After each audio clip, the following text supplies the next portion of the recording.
All right.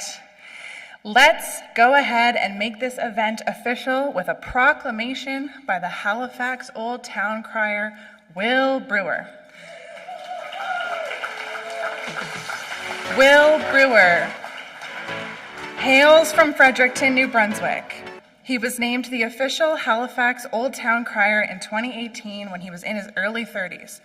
Will was the first person with Down syndrome to be named an official town crier in Canada. As well, yes, amazing. As well as the youngest town crier in Nova Scotia. Two amazing accomplishments. Will has a long history of activism for people with disabilities, using his own lived experience to instill confidence in others. His pop-up theater and event planning business, Planet 21, puts social change and Down syndrome at the core of its business. This model includes hiring employees and volunteers with Down syndrome who will serve customers and perform live theater. Will currently serves as advocacy president for the Halifax Nova Scotia Down Syndrome Society. In 2024, Ernst & Young and the Canadian Gay and Lesbian Chamber of Commerce team awarded Will the Social Impact Entrepreneur Award, which is a first-of-its-kind award. To proclaim the United Nations International Day of Persons with Disabilities, please welcome the Halifax Old Town Crier, Will Brewer.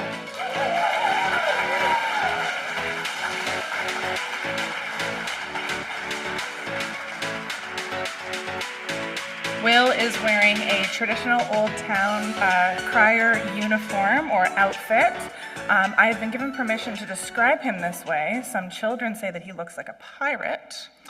He's got on, yes, he's got a old-fashioned white frilly, thank you, ascot. The leggings, the long white stockings, the traditional shoes with the buckles, a black and red coat, and a tricorn hat, and he's holding a bell. Give it up for Will.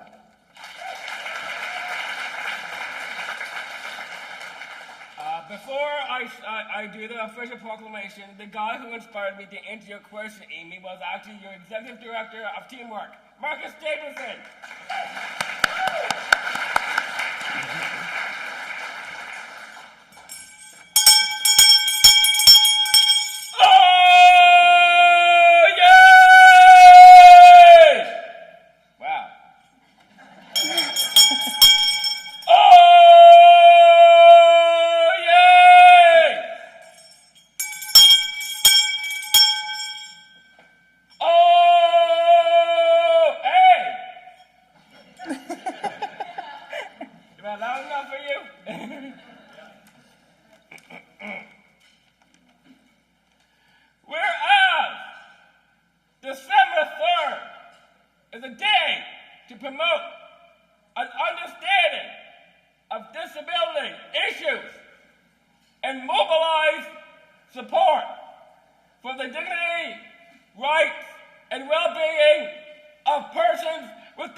Identify as a person with a disability.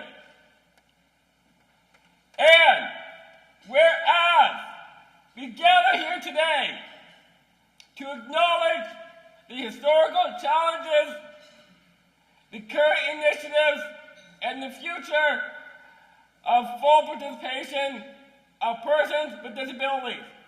Therefore, I recognize December 3rd as International Day of Persons with Disabilities. God save the King! And Marcus.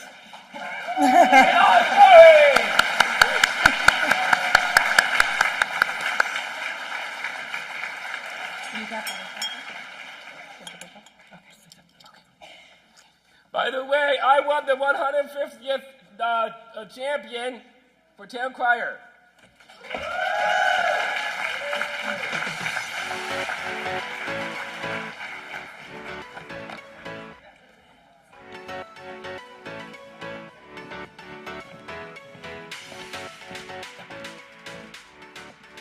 Well, now it's officially a party. Thank you so much, Amy. Thank you so much, Will. Your voice truly carries tradition and transformation there. That was loud enough for me. How about you? You remind us that inclusion isn't just an ideal, Will. Thank you so much. It's something we can see, we can hear, we can feel. So I truly appreciate having witnessed a moment like that.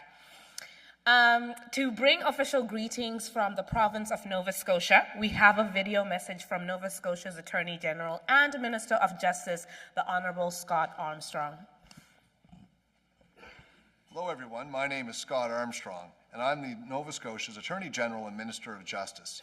I'm 5'9", blonde-haired, wearing a black suit, a blue tie, and a big smile. I apologize I can't be there in person, but I'm really pleased to have this opportunity to welcome everyone today as we celebrate the International Day of Persons with Disabilities. This day is a chance for all of us to pause and reflect on what it truly means to build a province where everyone belongs and where every person has the opportunity to participate fully, to contribute, and to thrive. The title of today's event, Celebrating Leaders in Disability Inclusion, is such an important theme. It reminds us that there are champions of accessibility and inclusion in every community across our province, many of whom are here today. I want to thank Nova Scotia's League for Equal Opportunities and Teamwork Cooperative for co-hosting this important gathering, for the incredible work you do and many other community organizations do each day to make sure the rights of people with disabilities are respected and realized in Nova Scotia. I'd also like to thank the members of the Accessibility Advisory Board for their continued leadership and dedication in providing advice to government on accessibility matters. The board's work is vital to achieving our shared goals. And I also want to recognize the work of prescribed public sector organizations who have worked hard to develop and implement their own accessibility plans and ensure all Nova Scotians have an equitable opportunity to participate and thrive.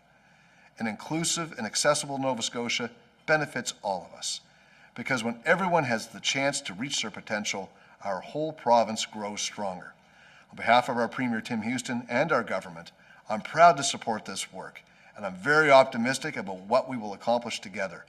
Thank you, and I hope you enjoy a wonderful day together.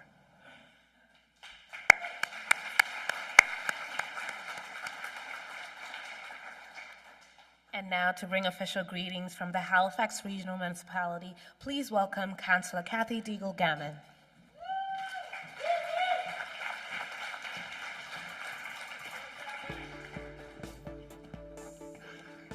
Well, was that you?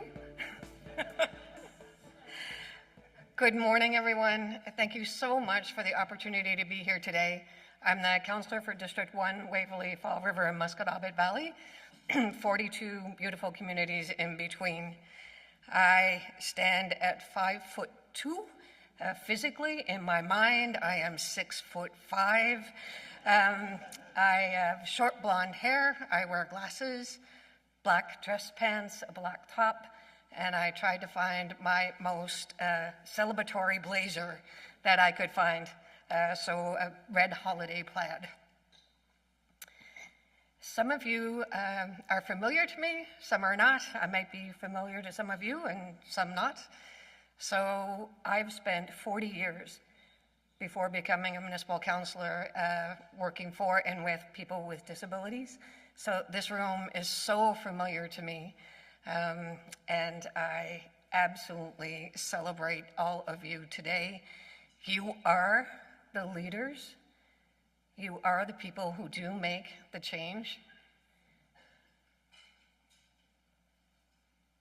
You really are the people that can change the society for the better, and that we can have true inclusion right here in Halifax and Nova Scotia.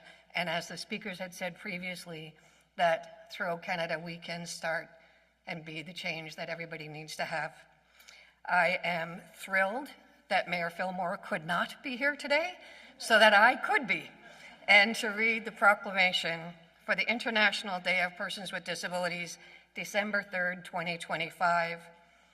Whereas there are over 1 billion people living in the world with some form of disability, Persons with disabilities not only face physical barriers, but also social, economic, and attitudinal barriers. Persons with disabilities are the world's largest minority group and have remained largely invisible in the mainstream development framework and its processes. In Halifax, advancing inclusion means strengthening support systems, expanding accessibility, and amplifying the voices of persons with disabilities in decision-making. On March 11th, 2010, Canada ratified the UN Convention on the Rights of Persons with Disabilities, with Nova Scotia providing its support. This year's theme, Fostering Disability, Inclusive Societies for Advancing Social Progress, underscores that inclusion is a cornerstone of development. This year's theme emphasizes the essential link between inclusion and progress. It recognizes that societies advance when they embrace all people, especially people with disabilities, as equal partners in community life. Rooted in Article 19 of the UN Convention, the theme promotes independent living, full participation, and respect for personal choice as pathways to social development. Therefore, be it resolved that I, Cathy Deagle Gammon, on behalf of Mayor Andy Fillmore, on behalf of Halifax Regional Council, on the day of International Day of Persons with Disabilities, do hereby proclaim December 3rd, 2025 as International Day of Persons with Disabilities in Halifax, and that we can build a municipality that values diversity, equality, and human dignity as a foundation for social progress. Thank you.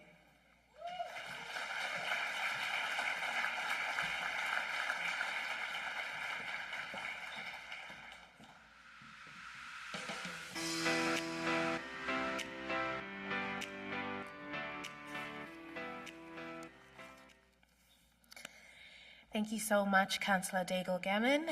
Now, December 3rd also marks the start of Nova Scotia Human Rights Week, which runs until December 10th. International Human Rights Day, presented by the Nova Scotia Human Rights Commission in partnership with community-based organizations and government, the week's events highlight the foundational role human rights play in protecting each person's right to live free from discrimination. Among those protections is the right for Nova Scotians with disabilities to enjoy equal access to employment. Today, we not only celebrate leadership in inclusive employment, but we acknowledge that this right to participate is enshrined in law. Visit humanrights.novascotia.ca to view a full calendar of events and register to join the celebration. We are about to take a break.